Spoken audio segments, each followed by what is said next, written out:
नमस्कार फ्रेंड्स, माझे मित्रमैत्रिणी बंधू भगिनी. आज श्रावण महिन्याचा पहिला दिवस आणि पहिला शुक्रवार. तर शुक्रवार हा आपल्या श्री महालक्ष्मी मातेचा दिवस असतो. आणि आजपासून ना शुक्रवारी म्हणजे श्रावण महिन्याच्या प्रत्येक शुक्रवारी ना आपल्या महालक्ष्मी मातेचे विविध प्रकारची ना पूजा केली जातात. जसं साऊथ साईडला आपलं हे असतं वरलक्ष्मी, आपल्याकडे वैभवलक्ष्मी अशा प्रकारचा उपास करत असतात, त्याची पूजा करत असतात. पण ना पुण्यात खूप पाऊस सुरू झाला आहे आणि माझी तब्येत बरी नव्हती, म्हणून आज मी उपास केला. पण येता संघ म्हणतात ना, परिपूर्णपणे अशी मी पूजा केली नाही. पण मी बघा श्री महालक्ष्मी मातेचं पूजन केलं आहे. आणि माझ्याकडे ना हे कामाक्षी दिवा आहे. तर इथं आहे ना आपली अष्टलक्ष्मी माता असतात, सर्व 8 माता. धनलक्ष्मी, धान्यलक्ष्मी, संतानलक्ष्मी, वीरलक्ष्मी, विजयालक्ष्मी, गजलक्ष्मी, ऐश्वर्यलक्ष्मी अशा सर्व प्रकारची आपल्या 8 लक्ष्मी माता असतात. आणि हा बघा, तर मी आज हा दीपक प्रज्वलित केला आहे. साधी सोपी पूजा केली आहे. पण शुक्रवारी तरी ना मी सांगते, प्रत्येक शुक्रवारी आपण महालक्ष्मी मातेचं पूजन केलं पाहिजे. आणि मेन म्हणजे मार्गशीर्षचे शुक्रवार आणि आपले श्रावणचे शुक्रवार हे आवर्जून ना महालक्ष्मी माताची पूजा केली पाहिजे.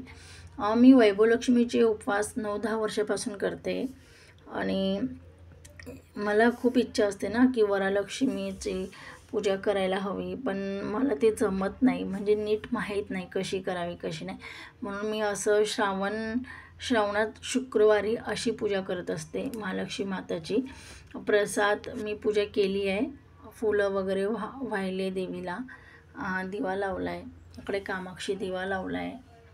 आणि मस्तपैकी ना गुलाबाच्या पाकळ्या ठेवल्यात, अत्तर लावलं आहे. प्रसाद ठेवणारे थोड्या वेळात. मला एवढं सांगायचं आहे की ना मनोभावे कुठलीही पूजा केली ना देवाला पोचते. हा कामाक्षी दिवा माझ्याकडे 1 वर्षापासून आहे आणि याचा खूप चांगला अनुभव आला आहे मला. मी हा कामाक्षी दिवा पुण्यामधून घेतला होता. मंडईजवळ एक शॉप आहे, तिथं मला ते भेटलेलं. 950 की 850ला मला पडला होता, हा दिवा भेटला होता. आणि हा दिवा मी दर शुक्रवारी, दर पौर्णिमेला, अमावास्येला लावायचा नाही तर नाही, आपल्यावरती असतं. तर मी दर शुक्रवारी, पौर्णिमा आणि गुरुवारी, कधीतरी गुरुवारी लावत असते. पण असं म्हणतात की ना धनधान्याची समृद्धी असते, धन लगेच येणार नाही, आपल्याला मेहनत करावी लागेल.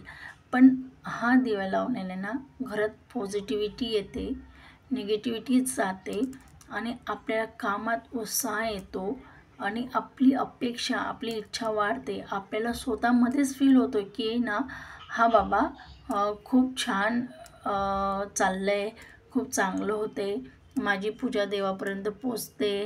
आणि मी म्हणजे नाही का खूप हे केलं आहे, म्हणजे देव माझी पूजा स्वीकार करतो आहे. आणि त्यानंतर आपल्याला आपल्यामध्ये, आपल्या घरात खूप गोष्टींमध्ये बदल जाणवतात. तर मी एवढं सांगते की ना शुक्रवारी देवीची, महालक्ष्मी मातेची मनोभावे पूजा करा. त्यांना लाल कलरचं फूल अर्पण करा. देवीला सहसा जास्वंदीचं फूल चालतं, पण जास्वंदीचं झाड आणलं तरी ते फुलं काही येत नाही. मग मी गुलाबाची पाकळ्या, गुलाबाचं फूल लावत असते देवीला. त्यानंतर गुलाबाचं अत्तर लावत जा, देवीला फार प्रिय असतं. आणि मग बघा, स्वतःबद्दल बघा. देवी असं म्हणत नाही की मला पंचपक्वान्न पाहिजे आणि सुगंधी अत्तरच पाहिजे. जे आपल्याकडे आहे त्याच्याने करा, देवी आई सर्व चांगलं करेल.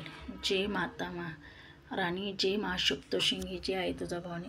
तुम्हा सर्वांची इच्छा पूर्ण हो. जय श्री महालक्ष्मी नमः.